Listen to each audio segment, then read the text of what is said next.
Twongeye kubaha ikaze kuri channel yacu The Vibes Triple Rwanda. Nk'uko mumaze kubimenyera, uyu ni wa mwanya tubagezaho inama y'icyumweru, mukaba mugiye kwigezwaho nanjye Umulisa Trick Sonia.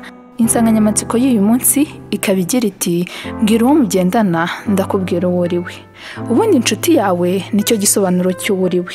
Abantu dukunda guhitamo inshuti tugendana nazo tutabanje gushishoza ndetse ngo tunige kuri izo nshuti zacu.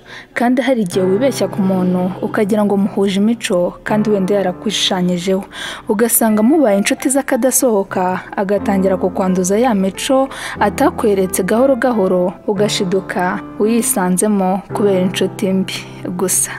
Kandi ishusho umuntu abonamo ya nshuti yawe itari nziza nawe niyakubonamo, kuko aba ameze nk'indorerwamo yawe. Kandi ya nshuti yawe mbi niyo gukururira ikigare, kandi ikigare si cyiza kuko kigushora mu byo utari witeze mu buzima, kandi bikanagorana ko watera imbere kubera icyo kigare. Bavandimwe rero, mbere yo gushaka inshuti mujye mushishoza, mutazisama mwasandaye cyangwa se mukagwa mu ruzi murwita ikiziba, kuko inshuti zanyu nizo ndorerwamo zanyu.